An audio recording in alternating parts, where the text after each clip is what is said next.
أعوذ بالله من الشيطان الرجيم بسم الله الرحمن الرحيم মোহাম্মদ ফজলুল করিম সহকারী শিক্ষক শহীদ মেজর সালাউদ্দিন মমতাজ বীর উত্তম উচ্চ বিদ্যালয় ফেনী। শ্রেণী হলো আজকে নবম দশম শ্রেণীর চতুর্থ অধ্যায় পাঠ ৮ ভাতৃত্ববোধ সাম্প্রদায়িক সম্প্রীতির বাকি অংশ। গতকাল যে অংশ পড়াচ্ছি এর পরবর্তী অংশ আজকে আলোচনা করতে যাচ্ছে ইনশাআল্লাহ। আসসালামু আলাইকুম ওয়া রাহমাতুল্লাহি ওয়া বারাকাতুহু। তোমরা সবাই ভালো আছো? আলহামদুলিল্লাহ, আমি নিজে ভালো। জি, ভাতৃত্ববোধ অসাম্প্রদায়িক সম্পত্তি সম্পর্কে আমাদের প্রিয় নবী হযরত মুহাম্মদ মুস্তাফা সাল্লাল্লাহু আলাইহি ওয়াসাল্লাম বলেছেন, ওয়ান্নাসু বানু আদামা ওয়া আদামু মিন তুরাব।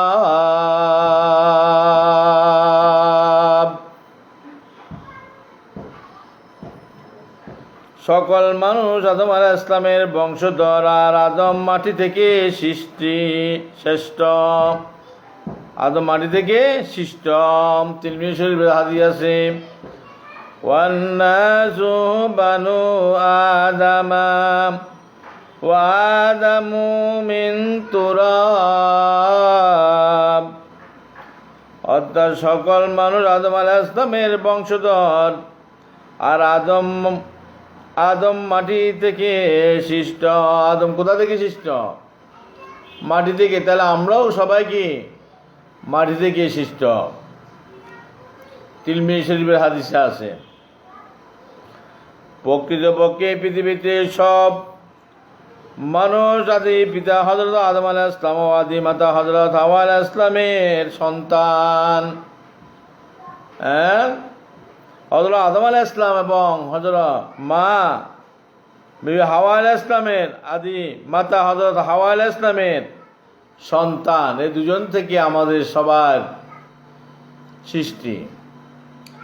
এই হিসাবে সকল মানুষ একই বংশের। এই হিসাবে আমি সকল মানুষই কি, প্রত্যেক মানুষ আমরা কি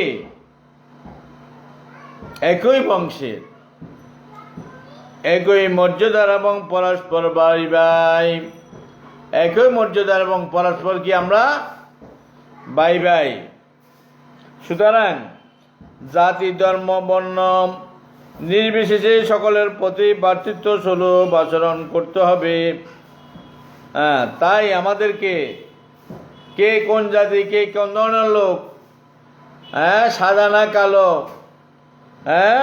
সুতরাং জাতি ধর্ম বর্ণ নির্বিশেষে সকলের প্রতি আমরা ভ্রাতৃত্ব সুলভ আচরণ করতে হবে। সবার সাথে আমরা ভ্রাতৃত্ব পরস্পর ভাইয়ের মতো আমরা কি আচরণ করতে হবে। সকলকে ভাইয়ের মমতায় দেখতে হবে।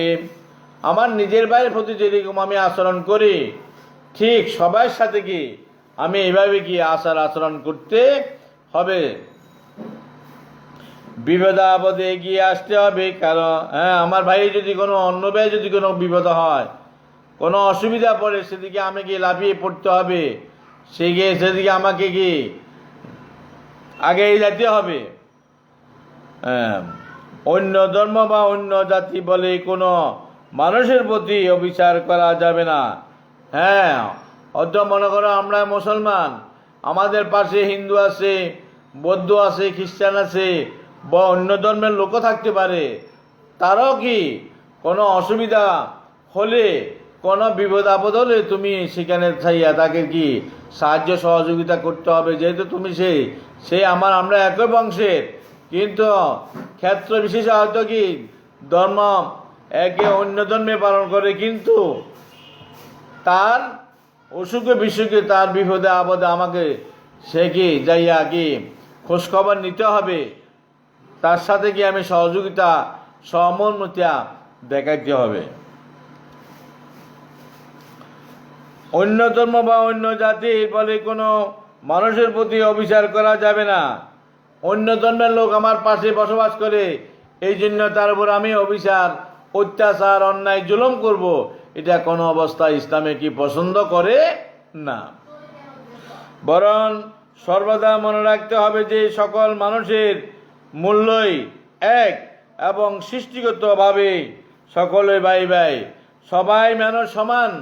সবার মানুষের কি মূল্য এক এবং সৃষ্টিগতভাবে সকলে আমরা ভাই ভাই, পরস্পর কি একে অন্যের ভাই। ইহকালীন শান্তির জন্য ভ্রাতৃত্ববোধের পাশাপাশি সাম্প্রদায়িক সম্পত্তিও বজায় রাখা অপরিহার্য। ইহকালীন শান্তির জন্য, এই দুনিয়ার শান্তির জন্য ভ্রাতৃত্ববোধ পাশাপাশি সাম্প্রদায়িক সম্পত্তি বজায় রাখা অপরিহার্য। দুনিয়াতে চলতে হলে কি একে অপরের সাথে কি সুন্দরভাবে সুন্দর ব্যবহার করতে হবে, আচার আচরণ করতে হবে, সুন্দর লেনদেন করতে হবে, কথা হয় বার্তা হোক। সমাজে যেহেতু বসবাস করি, একে দেশে যখন বসবাস করি, একই ইউনিয়নের একই গ্রামে যখন বসবাস করি, তার সবার সাথে সবাই সৌজন্যমূলক আচার আচরণ করা দরকার। সেই অন্য ধর্মের লোক হোক, অসুবিধা নাই আমার। সমাজে বসবাসরত সকল সম্প্রদায়ের মানুষের সাথে ভালো ব্যবহার করতে হবে। নিজ সম্প্রদায়ের বাইরের অন্য সম্প্রদায়ের লোকদের সাথে সদাচরণ করতে হবে। তাদের সাহায্য সহযোগিতা করতে হবে, তাদের বিপদে আপদে গিয়ে আসতে হবে। যদি আমার সমাজে অন্য ধর্মের লোক বসবাস করে, সেদিকে তার কোনো বিপদ আপদ হলে তাহলে আমাকে তোমাকে কি একে অপরের প্রতি নজর রাখতে হবে। তার বিপদে আমাকে, আমার বিপদে সে, এইভাবে আগে এগিয়ে আসতে হবে। পারস্পরিক মারামারি হানাহানির পরিবর্তে শান্তি স্থাপনে এগিয়ে আসতে হবে। পরস্পর মারামারি হানাহানি ঝগড়া বিবাদ এগুলা না করি পরস্পরের প্রতি সুন্দর সৌজন্যমূলক ব্যবহার আমাকে আপনাকে করতেই হবে। তাহলে সমাজটা সুন্দরভাবে পরিচালিত হবে। আল্লাহ তাআলা বলেন, তাদের অধিকাংশ গোপন পরামর্শে কোনো কল্যাণ নেই। তাদের অধিকাংশ গোপন পরামর্শে কোনো কল্যাণ নাই। গোপনভাবে তুই বৈঠক করলাম, গোপনভাবে কি কোনো খারাপ চিন্তা করলা, কিন্তু এটাতে কোনো কি নাই, কল্যাণ নাই, এটাতে কোনো মঙ্গল নাই। ক্ষতি ছাড়া তোমার কি ভালো কাজ, উপকার তুমি পাওয়ার আশা করা যায় না। বরং কল্যাণ আছে যে দান খয়রাত, সৎ কাজ এবং মানুষের মধ্যে শান্তি স্থাপনের নির্দেশ দেয় তাতে। বরং তুমি কল্যাণের জন্য, মঙ্গলের জন্য মানুষকে আদেশ করতে পারো, দান খয়রাত করতে পারো, সৎ কাজ এবং মানুষের মধ্যে শান্তি স্থাপনের নির্দেশ দেওয়া যায়, সৎ কাজের আদেশ। তা'মুরুনা বিল মারুফ ওয়া তানহাউনা আনিল মুনকার, অর্থাৎ ভালো কাজের আদেশ দাও, নয় মন্দ কাজ থেকে তুমি তাকে মানুষকে বিরত রাখো। তাহলে সমাজের মধ্যে শান্তি আসবে, সুন্দরভাবে বসবাস করতে পারবে। তাহলে সবাই আমাকে সবাইকে কি করবে, সম্মান করবে, ভালো লাগবে। বলতেছে কি মানুষটা খুব ভালো, মানুষটা কি খারাপ কাজ করার জন্য, খারাপ কাজ থেকে বিরত রাখতেছে এবং সৎ কাজ করার জন্য উৎসাহ দিতেছে। তাহলে সবাই তোমাকে কি সমাজের মধ্যে সম্মানিত স্থানে তোমাকে কি বসাবে। আল্লাহ সন্তুষ্টি লাভের আশা যে রূপ করবে, আমি অবশ্যই তাকে মহা পুরস্কার দান করবো। বলতেছে কি, যে ব্যক্তি এগুলা করে তাকে আমি মহা পুরস্কার দান করব। সমাজের মধ্যে সূরা নিসা আয়াত 114 নম্বর আয়াতে বলছে কি, আল্লাহ সন্তুষ্টি লাভের আশায়, আল্লাহর সন্তুষ্টি লাভের আশায় যে এরূপ করবে, যে ভালো কাজ করবে, সৎ কাজ করবে, সৎ কাজের আদেশ দিবে, ন্যায় বিচার করবে, সমাজের মধ্যে কোনো সুদ খাইতেছে, ঘুষ খাইতেছে বা অন্যায় কাজ জেনা হইতেছে, সেখানে বাধা সৃষ্টি করলো, যাত্রা গান হইতেছে, সিনেমাটা হ্যাঁ হইতেছে, হল হইতেছে, সেখানে যায় বাধা দিল, তাহলে তুমি মনে করলে যে সৎ কাজের আদেশ এবং অসৎ কাজ থেকে মানুষকে বিরত থাকার জন্য তুমি মানুষকে বুঝাইতে পারলা, মানুষকে তুমি বুঝাইলা, তাহলে যে কোরআন শরীফের আয়াত, কোরআন শরীফের সূরা নিসার মধ্যে এই কি কথাটা আছে 114 নম্বর আয়াতে, মানুষের মধ্যে শান্তি স্থাপন করা অত্যন্ত পুণ্যের কাজ। মানুষের মধ্যে শান্তি স্থাপন করা অত্যন্ত শান্তির কাজ, পুণ্যের কাজ, মঙ্গলের কাজ, ভালো কাজ। তাহলে সমাজের মধ্যে যেমন সুন্দর চলে, এভাবে কী করতে হইব, তোমাকে আমাকে মানুষকে বুঝাইয়া সোজা পথে চলার জন্য কি আদেশ দিবে এবং খারাপ পথ থেকে তুমি কি বিরত রাখার চেষ্টা করবে। বাকি আল্লাহ পাকে জানে, আল্লাহ পাকের মর্জি, তোমার যে কি বুঝানোর শক্তি আছে এটু তুমি বুঝাইবা। এতে আল্লাহ তাআলা খুশি হন, এতে কি হবে, আল্লাহ তাআলা কি খুশি হবেন। আমরা মুসলমান, আমাদের সমাজে অমুসলিম সম্প্রদায়ের বহু লোক বসবাস করে। আমরা মুসলমান, আমাদের সমাজে অমুসলিম লোক বহু লোকই বসবাস করে, হিন্দু আছে, বৌদ্ধ আছে, খ্রিস্টান আছে, অন্য অন্য জাতির লোকও বসবাস করে। তাহলে সমাজের মধ্যে অমুসলিম সম্প্রদায়ের বহু লোক বসবাস করে, এদের কেউ আমাদের সহপাঠী, কেউ সহকর্মী, কেউ খেলার সাথে, কেউ বা প্রতিবেশী, আবার কেউ শিক্ষক, বন্ধু বান্ধব, পরিচিতজন। তাহলে সমাজের মধ্যে অনেক লোক আছে, কেউ মনে করো আমার কি সহপাঠী, একসাথে চলাফেরা, খাওয়া দাওয়া, উঠাপঠা করতেছে, আবার কেউ সহকর্মী, একসাথে কি লেখাপড়া করতেছি, বা একটা প্রতিষ্ঠানে আমি চাকরি করি, সে চাকরি করে, আমরা সবাই একসাথে কি চাকরি বাকরি করতেছি। আর কেউ খেলার সাথে, অত কেউর সাথে আমরা ছোটোবেলায় খেলাধুলা করছি, এখনও বড় হলো কি মানুষ ক্রিকেট বল বা ফুটবল খেলতেছে, খেলার সাথে কেউ বা প্রতিবেশী, অথবা কেউ তোমার বাড়ির পাশে বসবাস করতেছে, সেও তোমার প্রতিবেশী, সে তোমার সাথে, সে তোমার কি আপনজনের মতো, তোমাকে তার সাথে ব্যবহার করতে হবে। আবার কেউ শিক্ষক, এর মধ্যে আবার অনেকে তোমার শিক্ষকও আছে, তোমাকে শিক্ষা দান করতেছে, তোমাকে জ্ঞান দান করতেছে, কিন্তু সে অন্য ধর্মের লোক, কিন্তু তোমাকে সে কি জ্ঞান দিচ্ছেন। আবার কেউ আছে বন্ধু বান্ধব, সমাজের মধ্যে আবার কেউ আছে কি আমার বা তোমার কি বন্ধু বান্ধব, পরিচিত জন, সবাই সবাইকে চিনে, সবাই সবাইকে কি করে চিনে। তাহলে এদের সাথে কোনো অবস্থায় তুমি আর আমি খারাপ ব্যবহার করতে পারবো না, খারাপ আচরণ করতে পারবো না, তাদের তো ঘুষ খেতে পারবো না, কোনো সুদ খেতে পারো না। টিয়া দিছো তুমি, আল্লাহ হয়তো তোমার হাওলা চাইছে, হয়তো তোমার কর্জে হাসানা দিছ, মনে করো 1000 টাকা, 2000 টাকা কেউ আছে, কেউ কাছে না 1000 টাকা দিলাম, তুই 15 দিন পরে আমারে 1050 টাকা দিবা, অথবা 1000 আরও 100 টাকা বাড়াই দিবা, কি এইটা তুমি আমার টাকা খাটাইছ না, তাহলে তোমার বন্ধু বান্ধব কি, তুমি তো সুদ খাইতেছ, তাহলে এটা থেকে তুমি বিরত থাকতে হবে। তোমার বন্ধু কর্জা হাসানা দিচ্ছ, তুমি তোমার বন্ধু কোনো বিপদে পড়ছে, তোমার কাছে টাকা আছে 1000 টাকা, 2000 টাকা, 5000 টাকা তুমি দাঁত দিছো তাকে, তাহলে কর্জা হাসানা হিসাবে তুমি স্বভাব পাবা। তুমি এর থেকে যদি অতিরিক্ত লও, তোমার সুদ হইব। এর থেকে যদি অতিরিক্ত লও তাহলে সুদ হইব। আর কে অন্যায় করছে সেখানে বিচার করতে বসে সবাই 10 জন বসে, কিন্তু যিনি বিচারক তিনি ঘুষ খাইলেন, ঘুষ খাই, যার ন্যায় কথাটাকে কি অন্যদিকে ডাইভার্ট করে কি অন্যায় করে আপনি সাপোর্ট করে সেখানে রাইটা দিয়ে চলে এলেন, তাহলে সেখানে ঘুষ, সেখান থেকে তো আমাকে বিরত থাকতে হবে, মানুষকে বুঝাইতে হবে। তাদের সকলের সাথে ভালো ব্যবহার করতে হবে, কেননা তারা সকলে আল্লাহ তাআলার সৃষ্টি। কি জন্য?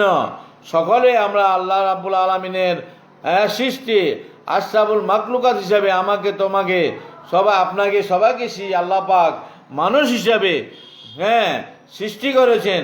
তাহলে আপনি যেরকম মানুষ, আমি সেরকম মানুষ, তাহলে আমার থেকে আপনি কেমনে ঘুষ খাবেন, কেমনে অন্যায়ভাবে টাকা হাতিয়ে নেবেন, কেমনে জোর করে নেবেন, কেমনে কি হাইজ্যাক করে নেবেন। তাহলে আপনি যেহেতু মানুষ, আমিও তো মানুষ, তাহলে এখানে এইসব অসৎ চরিত্র থেকে আমাকে আপনাকে কি বাঁচিয়ে থাকতে হবে।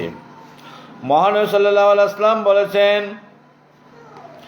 আল খালকু ইয়ালুল্লাহি ওয়া আব্বুল খালকি ইলাল্লাহি মান হাসানা ইলা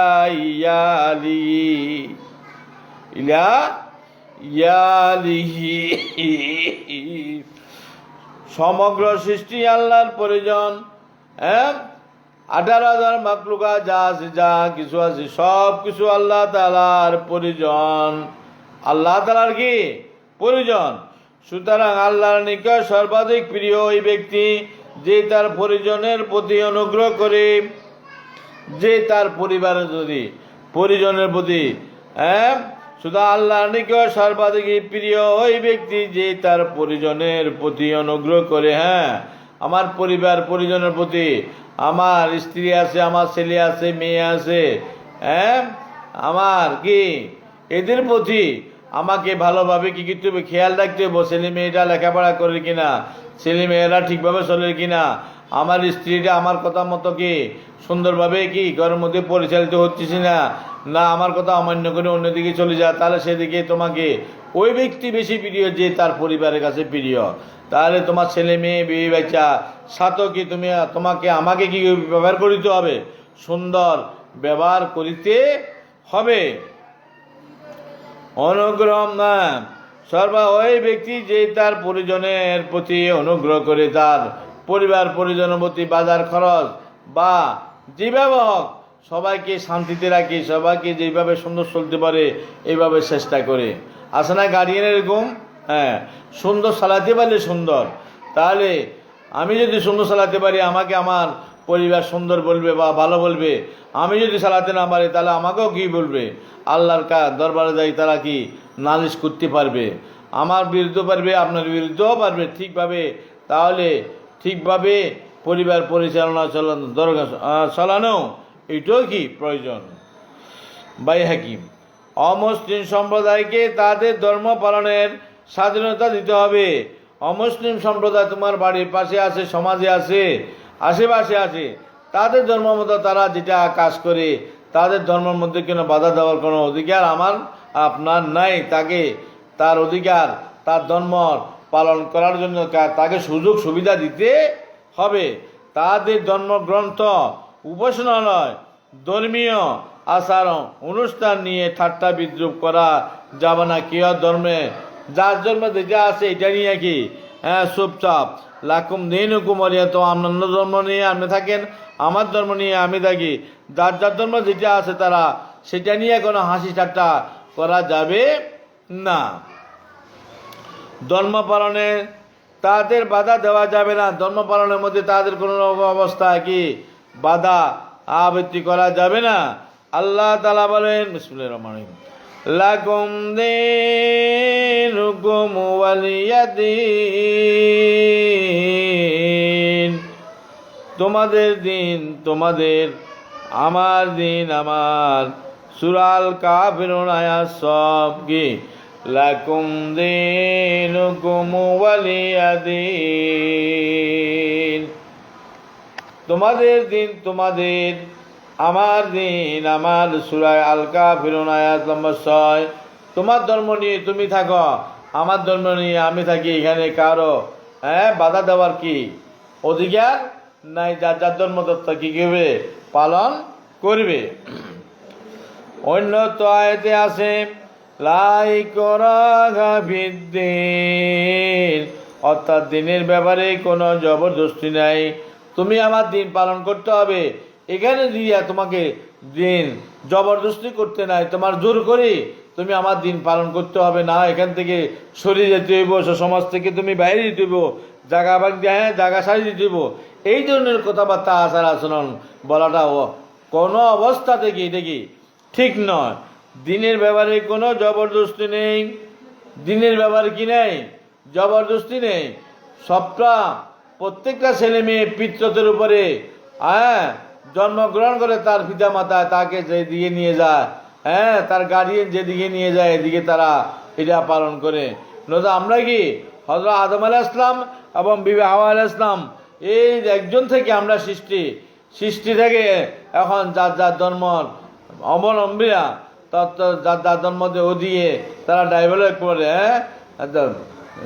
মুসলমানটা মুসলমানে পালন করে, হিন্দুটা হিন্দু নিয়ে, কিন্তু প্রত্যেকটা ছেলে মেয়ে আদম আলাইহিস ইসলামের গোত্রধর, সেখান থেকে তারা পিতা মাতা তাকে যেদিকে ইচ্ছা সেদিকে কি ওদিকে কি কাজ করার জন্য নির্দেশ দিয়ে তারা সেদিকে কাজ করে। সূরা আল বাকারার আয়াত নম্বর কি কত? 256। দিনের ব্যাপারে কোনো জবরদস্তি নাই। সূরা আল বাকারা আয়াত নম্বর 256। ধর্মীয় স্বাধীনতা দানের পাশাপাশি অন্য ক্ষেত্র সম্পৃক্তি বজায় রাখতে হবে। ধর্মীয় ব্যাপার তো ঠিক আছে, কেউ কাউকে বাধা দিলে না, অন্য কাজও কাউকে বাধা দেওয়া না। যেহেতু সে আর সমাজে বসবাস করে, আমার সাথে কি হাটে যায়, বাজারে যায়, খেলার সাথে, স্কুলের সাথে, চাকরি বাকরির সহকর্মী সহধর্মী, তাদের সাথে কি করতে হবে? আমাকে সুন্দর ব্যবহার করিতেই হবে। এই জন্য তাদের প্রতি কোনোরূপ অন্যায় অত্যাচার করা যাবে না, তাদের সম্পদ দখল করা যাবে না। সে অন্য ধর্ম বলি তুমি তার সম্পত্তিটা কি দখল করে রাখবিলা, তাকে কি জোর জবরদস্তি তার ঘরের বাড়ি উচ্ছেদ করে দিলা, এটা কোনো অবস্থায় কোনো মুসলমানের পক্ষে সম্ভব নয়। যে কোনো ধর্ম হোক না কেন, এটা কারো সম্পত্তির উপরে তোমায় অন্যায়ভাবে হস্তক্ষেপ করা যাবে না। বরং তাদের জানমাল ইজ্জত সংরক্ষণ করতে হবে। বরং তাদেরকে তুমি সম্মানের সাথে যেভাবে থাকে তাদের জানমাল ইজ্জত তোমার উপযুক্ত, তাদের মেয়ে আছে বা ছেলে আছে, তাদের প্রতি তুমি কোনো নজর দিবা না। তারা কোনো অবস্থা তাদের তোমার ছেলে মেয়ে যেরকম তাদের ছেলে মেয়ে সেরকম, তাদের তুমি তোমার ছেলে মেয়ের প্রতি যেভাবে নজর রাখো বা যেভাবে খেয়াল রাখো, ঠিক তাদের ছেলে মেয়ের প্রতিও তুমি গিয়ে এইভাবে খেয়াল রাখতে হবে। সে অন্য ধর্ম বলি তার ছেলে মেয়ের উপর টর্চারিং করবা বা মারামারি, হানাহানি, ঝগড়া বিবাদ বা অন্যভাবে তাকে কি বিতাড়িত করবা বা হিয়া প্রতিপন্ন করবা, এটা কোনো অবস্থা হতে পারে না। রাসূল সাল্লাল্লাহু আলাইহি ওয়াসাল্লাম এই বিষয় মুসলিমগণকে কঠোরভাবে সতর্ক করে দিয়েছেন। আমাদের প্রিয় নবী সাল্লাল্লাহু আলাইহি ওয়াসাল্লাম এই ব্যাপারে সবাইকে খুব কঠিনভাবে নির্দেশ দিয়েছেন যে কারো উপরে তুমি কোনো অবস্থা জুলুম করতে পারবে না। তিনি বলেছেন, যে ব্যক্তি কোনো চুক্তিবদ্ধ অমুসলিমকে হত্যা করলো সে জান্নাতের সুঘ্রাণও পাবে না।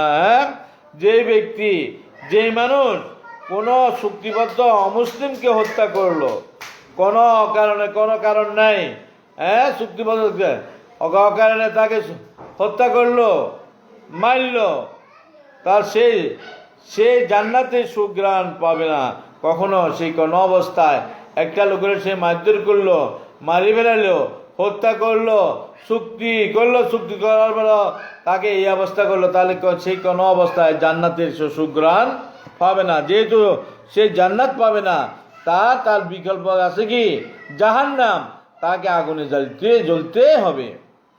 অথচ 40 বছরের দূরত্বে থেকেও জান্নাতে সুঘ্রাণ পাওয়া যায়। বুখারী। 40 বছরের দূরত্বে থেকেও জান্নাতে সুঘ্রাণ পাওয়া যায়।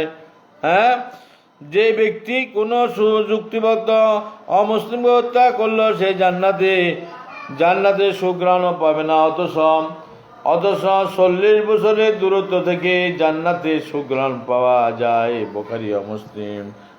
40 বছরের দূরত্ব রাস্তা যত দূরে থাকুক না কেন, যদি তুমি নেক কাজ করে থাকো, ভালো কাজ করে থাকো, আল্লাহ রাব্বুল আলামিন তোমাকে কি 40 বছরের রাস্তা হলো কি কবরের মধ্যে তোমাকে সুরঙ্গ করে দিবে, বেহেশতের সাথে তোমার যোগাযোগ করে দিবে। বেহেশতের সাথে তোমার কবরের সাথে, বা 40 বছরের রাস্তা হলে কি আল্লাহ পাক 40 কোটি বছর হলো আল্লাহ পাক যদি ইচ্ছা করেন তোমাকে কি দিতে পারে, নিয়ামত দান করতে পারেন। 40 বছরের দূরত্ব থেকে জান্নাতে সুঘ্রাণ পাওয়া যায়। বুখারী ও মুসলিম। এটা সিয়াসতের হাদিসে বলেছে। তাহলে তুমি যদি ভালো কাজ করো, নেক কাজ করো, তো দূরে থাকো না কেন, তুমি সেখানে জান্নাতের কি ব্যবস্থা তোমার জন্য আছে। অন্য হাদিসে তিনি বলেন, সাবধান, যে ব্যক্তি কোনো চুক্তিবদ্ধ মুসলিম নাগরিকের প্রতি অত্যাচার করে অথবা তাকে তার অধিকার থেকে কম দেয় কিংবা ক্ষমতা বহির্ভূতভাবে কোনো কাজ ছাপিয়ে দেয় বা জোরপূর্বক তার কোনো সম্পদ নিয়ে যায়, তবে কিয়ামতের দিন আমি সেই ব্যক্তির প্রতিবাদকারী হব। আল্লাহর সাবধান, যে ব্যক্তি কোনো চুক্তিবদ্ধ অমুসলিম নাগরিকের প্রতি অত্যাচার করে, চুক্তিবদ্ধ হলো, লিপিবদ্ধ করে হলো, করার পরে তাকে নিয়ে তার বাড়িতে নিয়ে তাকে অন্যায়ভাবে অত্যাচার, মারপিট বা অন্যায়ভাবে তাকে সাজা দিতেছে, প্রতি তার অত্যাচার করে, অথচ তাকে তার অধিকার থেকে কম দেয়, যার অধিকার থেকে তাকে কি বঞ্চিত করে, কম দেয়, কিংবা ক্ষমতা বহির্ভূতভাবে কোনো কাজ ছাপিয়ে দে। ক্ষমতা সে পারবে না, আমি ওজন পারবো, মনে করো 80 কেজি, তুমি আমার দিলাকে 120 কেজি, তাহলে আমি এটাকে ওজন করতে পারবো না। আমার মাথার উপরে কি দিলে, বোঝা একটা উঠা দিলে, কাজ একটা সাবা দিলে কি আমি কি এটাকে সহ্য করতে পারবো? আমি কি এটাকে সমাধান করতে পারবো? তোমার কাছে সেই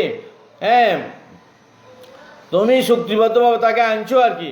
মনে করো তুমি একটা ছাগল আনছ, তুমি বললা যে তুমি এই কাজটা করবা।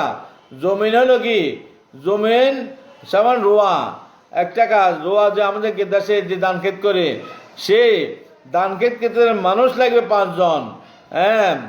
জমিটা রোপণ করতে মানুষ লাগবে কয়জন? 5 জন। তুই কোথায় একজন আনছো, একজনের সকালবেলা লাগা দিছ, সৌন্দর্য তো তুই এটা সব শেষ করতে দিব, কিন্তু তার দ্বারা কি সম্ভব 5 জনের কাজ কি একজনে করতে পারবো? অথবা তুমি পারবা, মনে করো 60 কেজি ওজন তোমার মাথা নিতে পারবা, তুমি তোমার দিছে তোমার 200 কেজি, এটা কি সম্ভব? কোনো অবস্থায় অসাধ্য। অর্থাৎ ক্ষমতা বহির্ভূতভাবে কোনো কাজ ছাপিয়ে দেয় বা জোরপূর্বক তার কোনো সম্পদ নিয়ে যায়, অথবা জোরপূর্বক তার কোনো সম্পদ নিয়ে যায়, তবে কিয়ামতের দিন আমি সেই ব্যক্তির প্রতিবাদকারী হব। কিয়ামতের দিন আমি তার পক্ষ হইয়া, অত্যাচারী পক্ষ হইয়া আমি এটা প্রতিবাদ করব। দিন আমি সেই ব্যক্তির প্রতিবাদ করব, অর্থাৎ অমুসলিমের পক্ষ অবলম্বন করব। আবু দাউদ শরীফ, আমি অমুসলিমের পক্ষ আমি অবলম্বন করিব, যেহেতু তুমি তাকে কি করছো, কষ্ট দিতেছ। ইসলাম সাম্প্রদায়িক সম্প্রীতি রক্ষার জন্য নানা বিষয়ে নির্দেশ প্রদান করেছেন। আমাদের উচিত জীবনের সকল অবস্থায় এইসব নির্দেশ অনুশীলন করা, ভ্রাতৃত্ববোধ এবং সামাজিক সম্পত্তির আদর্শের সকলের পরিচালিত হলে এই গোটা বিশ্ব শান্তিময় হয়ে উঠবে। আমরা যদি নিজ যে কাজ যে যার দায়িত্ব হিসাবে কাজ করি, তাহলে সমাজের মধ্যে, গ্রামের মধ্যে, ইউনিয়নের মধ্যে, দেশের মধ্যে আমি যদি আমার কাজের প্রতিকে অবহেলা না করি, আমার কাজ যদি আমি সমাধা করি, আমার কাজ প্রতি যদি আমি ডেলি কাজ যদি কি সমাধা করতে পারি, আমার যে কাজ দিছে এই কাজ যদি আমি সমাধা করতে পারি, তার দেশের মধ্যে আর অশান্তি বিরাজ করবে না। আমার যে দায়িত্ব যদি আমি অবহেলা করি, তাহলে এখানে কাজ জমাট হয়ে থাকবে এবং দেশের মধ্যে অশান্তি হবে। অশান্তি সৃষ্টি করার তো কোনো কাজ না। তোমার দায়িত্ব যা আছে, তুমি সাক্ষী করো, তোমার দায়িত্ব যেটা আছে তুমি সেটা যদি পালন করো, তাহলে তো এখানে অশান্তির কোনো কি, বিশৃঙ্খলার কোনো কি কথা আসতে পারে না।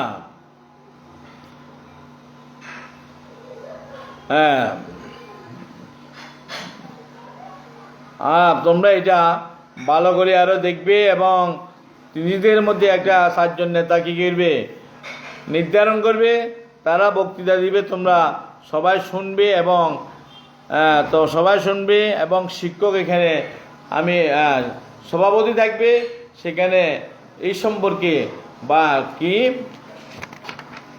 সম্পর্কে সেখানে ভ্রাতৃত্ববোধ এবং সাম্প্রদায়িক সম্পত্তি সম্পর্কে আলাপ আলোচনা করবে। সবাই তোমরা শুনবে এবং ইনশাল্লাহ আগামীতে আল্লাহ যদি সুস্থ রাখে আবার সবাই পুনরায় ইনশাল্লাহ ক্লাস করবো। আল্লাহ যদি আখির দাওয়ানা আনিল হামদুলিল্লাহি রাব্বিল আলামিন।